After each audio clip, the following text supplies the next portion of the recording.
Satisfaits des chiffres qu'ils avancent jusqu'ici, puisqu'ils attendaient quelques dizaines de milliers de personnes, des manifestants rassemblés contre le traité européen, contre l'austérité budgétaire menée aussi ici en France par le gouvernement. S'agit-il pour autant d'une manifestation d'opposition à Jean-Marc Ayrault et son équipe? Sur ce point, les réponses divergent de l'un à l'autre. Écoutez ce que nous disait Jean-Luc Mélenchon, l'initiateur de cette manifestation, au micro de Pierre-Antoine Durand. C'est pas d'opposition au gouvernement parce que ça donnerait une dimension personnalisée que ça n'a pas. C'est une manifestation d'opposition aux politiques d'austérité. Que ce soit ce gouvernement ou un autre, c'est aux politiques que nous nous affrontons, la politique d'austérité. Maintenant, c'est vrai qu'il y a un petit changement avec le passé.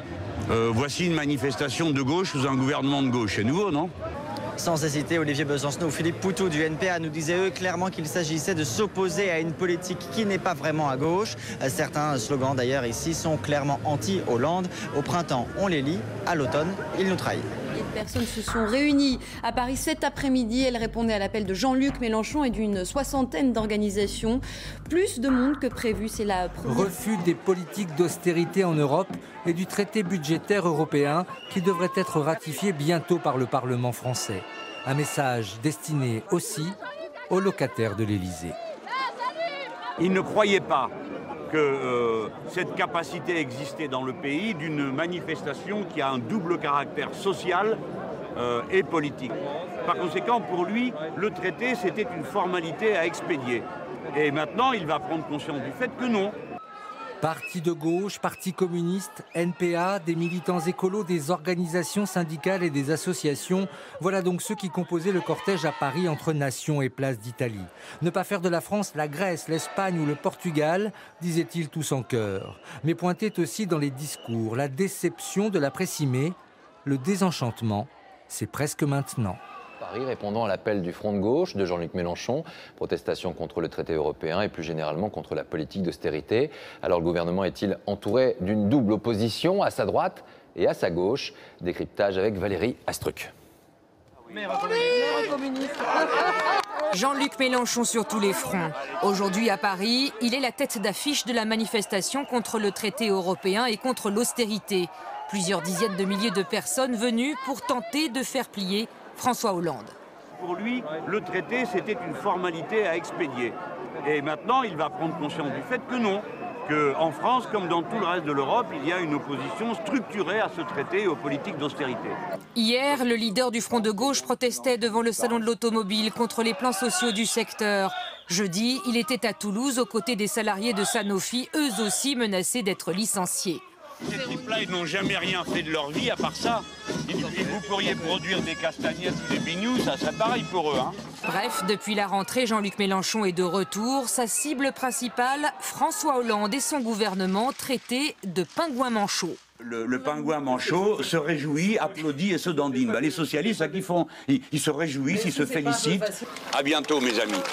Après son échec aux législatives, le leader du Front de gauche est remonté sur son cheval. Objectif, capter la grogne sociale, coller à son électorat et se refaire une santé politique. Pour retrouver une popularité plus importante, il faut que Jean-Luc Mélenchon prenne un peu la tête d'un mouvement qui est en train de se fabriquer dans l'opinion, dans une petite partie de l'opinion à gauche, et qui est un mouvement plus critique à l'égard de François Hollande. Donc il essaye d'incarner, d'être une des figures majeures à gauche de cette critique du gouvernement et du président. Aujourd'hui, Jean-Luc Mélenchon se présente comme le gardien des 4 millions d'électeurs qui ont voté pour lui à la présidentielle et qui à présent demandent des comptes à François Hollande. Il est donc le ministre qui se retrouve au cœur de toutes les tensions sociales, économiques et politiques du moment. Les dossiers s'accumulent, les critiques aussi. Deux exemples simples et deux unes de la presse du jour. La colère pour le journal du dimanche. Montebourg est-il vraiment productif pour le Parisien? Bonsoir Arnaud Montebourg, merci d'être avec nous ce soir. D'abord Jean-Luc Mélenchon dans la rue aujourd'hui. Il y a quelques mois, vous auriez pu être à ses côtés dans ces manifestations. Je crois que Jean-Luc Mélenchon porte le langage de l'exigence vis-à-vis d'un système économique qui a pris trop de pouvoir. Donc la réponse c'est quoi? Vous auriez pu être à ses côtés il y a quelques mois dans ce type de manifestation? Je pourrais être même aux côtés de certains manifestants. D'ailleurs, je le suis car je vais les voir. Mon travail, c'est d'être avec ceux qui aujourd'hui connaissent l'inquiétude de perdre leur travail. Vous leur dites quoi, par exemple, à Jean-Luc Mélenchon? Vous lui dites « aide-nous, soutiens-nous ». Au lieu d'attiser les braises, vous lui dites quoi, clairement? Nous avons besoin d'aide parce que nous faisons face à une situation économique très difficile. Et tout le travail du gouvernement, c'est de faire plier le système économique et de mettre la politique en phase de l'économie. En 2013, une majorité des États européens va devoir appliquer un nouveau traité. Tiens, un traité européen. La dernière fois, c'était en 2005. C'était compliqué. Alors on avait lu, réfléchi, débattu. Et finalement, on avait dit non au référendum. C'était gênant. Alors les chefs d'État européens ont coupé, copié, collé, recollé des morceaux du traité. Ils l'ont appelé traité de Lisbonne. Et la droite, plus la majorité du PS, l'ont fait passer sans référendum.